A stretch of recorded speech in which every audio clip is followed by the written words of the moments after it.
I agree that you did a nice job showing some dynamics, but I also agree that some of your dynamics were actually contradictory gestures. I understand that you don't want to be too big too soon. But on the other hand, it starts with a double forte. So don't conduct double forte like it's mezzo piano. I mean, it's honest to goodness double forte, you know. I wrote down, like, after you started, like, the third time, I actually wrote, you can see right there, I'm just so surprised they're actually starting double forte from the way that you're conducting that opening gesture. Especially where you want it to be big. Stay up, show the chest. The chest is the source of the power. Show your chest. And then, I thought movement 2 in general needed to be firmer. This might be a band director, orchestra conductor thing. I notice in general that orchestra conductors, when you see like professionals, high-level wind band conductors tend to have, not like a death grip, but they tend to be firmer in the wrist and more crisp. And orchestra conductors, even when the music is very crisp and staccato, tend to have a much looser wrist and a more floppy baton. I don't know, do you like that? I don't know. Or is it just something that you're used to? But to me, now remember, you're talking to a band conductor, so maybe 2 years down the road you have a great mentor who's an orchestra conductor who tells you how to pull it back. Fine. But to me, could we start the beginning of the second movement with me? Because I never get to conduct strings, and this is so fun. To me, the beginning of this movement, would you conduct the beginning of this movement, Will? And you're going to be in your own head now, but would you try to conduct it the way that you practiced it? Like the way that I did. Yeah, the way that you did earlier, the way that you practiced it.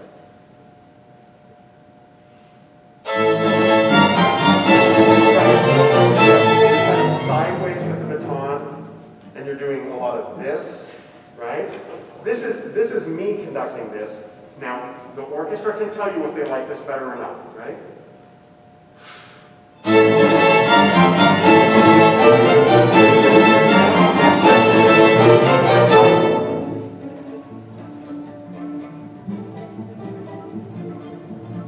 Right? And through all this, I find conducting a 3 meter in 1, I mean, I know it's 3/8, but conducting anything that's in 3 but conducting in 1 is turning it into a macrometer. Macrometers have got to be on top of it, they've got to be crisp, right? Could we start 1, 2, 3, 4, 5, 6, 7, 8, 9. Ninth measure, where the motor really starts. It's harder to play the ninth measure, by the way, than it is the first 8 measures, I'm convinced. Ninth measure. Ready? Go.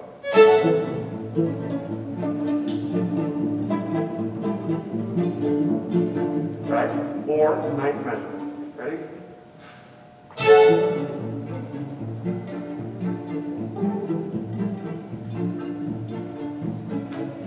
I don't know, they played pretty well for both. Was one of them easier to conduct? One of them, to me, feels more firm and more grounded in the tempo that this movement needs to be. That's bum, bum, bum, bum, bum, bum, bum, bum.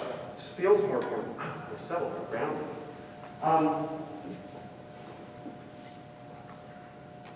You're looking down more than you need to. Would you conduct the beginning of movement 2? You see this? Yes, this? Beginning of movement 2?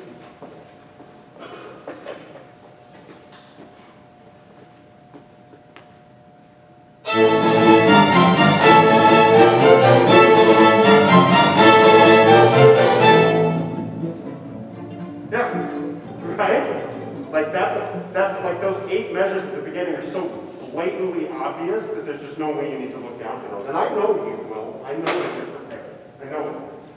But when you conducted this on camera, you'll see yourself. You looked up to get him started, and then immediately started looking at the score, and it's like, this is the part that you should, like, you do not need the score for these 8 measures. Monkeys could conduct this without looking at the score for the first 8 measures. This is so simple. This is so easy. But you were down in the score because the score is safe and people are scared. Yeah. So could we go back? Let's look at a couple of these things. Or I'm going to do a little bit of demo conducting. And now I'm going to embarrass myself maybe slightly. Let's go with the prelude. I don't know this the way you know this. I haven't studied this as much as you have. Okay? But yeah, sure. But the beginning of this being double forte, okay,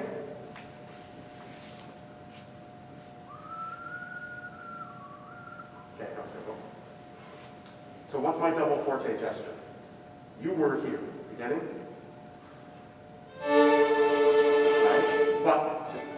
forte, and it's,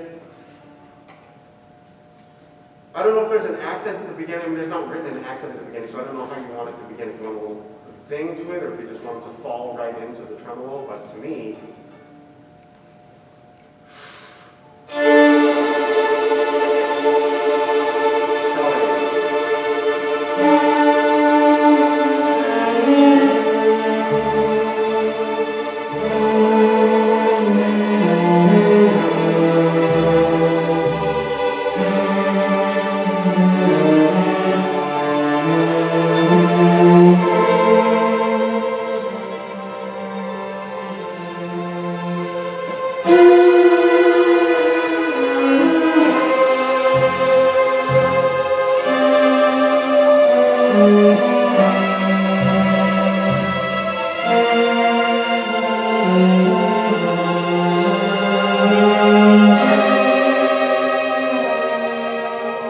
right? So I'm trying to be up, I'm trying to be chest the whole time. I'm looking, I mean, they're looking at their music, but I'm looking at them and they can feel that, whether they're making eye contact with me or not. They know I'm connected here. At no time in this have I turned away from the cello. Why not? They're not doing anything. I mean, they feel like they're working really hard, but in terms of the texture of the music sonically, they aren't doing anything important. God forbid the first violin's not being important. They're not doing anything important right now. Right? This is all about the cellos. So I know the music well enough. I mean, I can sing it. Like, and so I'm conducting sort of what I want it to be as I'm singing. I don't need to turn around. I don't need to look over here. I'm just giving myself to the melody the entire time. And then helping those beat 2, 3s line up a little bit with real firmness. I'm not going, like I'm going, because to me that's what the sound is. Now maybe you disagree, but interpretively I have an interpretation and I'm gesturing with the interpretation. And I'm not afraid to be big if the music is double forte. The problem is if the music is mezzo piano and you're out here, well yeah, then I'm going to tell you to conduct small. But so much of this here at the beginning is double forte, right? You want to give it a shot? Just a little shot. What time is it? It's probably already over time. Oh, like so over time. Give it just a little bit.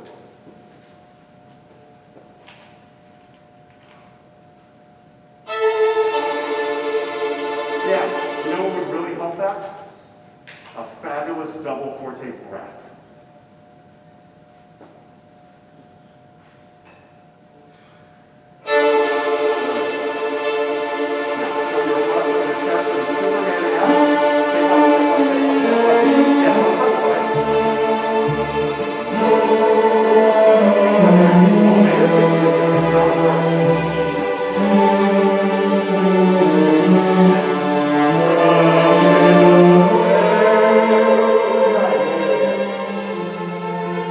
That's already getting better. That's already better. It's not that you weren't conducting, but like some of your gestures, I think, were contradictory. I don't think you were big enough for double forte. I don't think you breathed in a double forte manner. They still played really well for you, right? You were very followable. But I think if you want to be a really expressive conductor, there's some things that you can think about that. Okay? Cool. Give it up for Willem.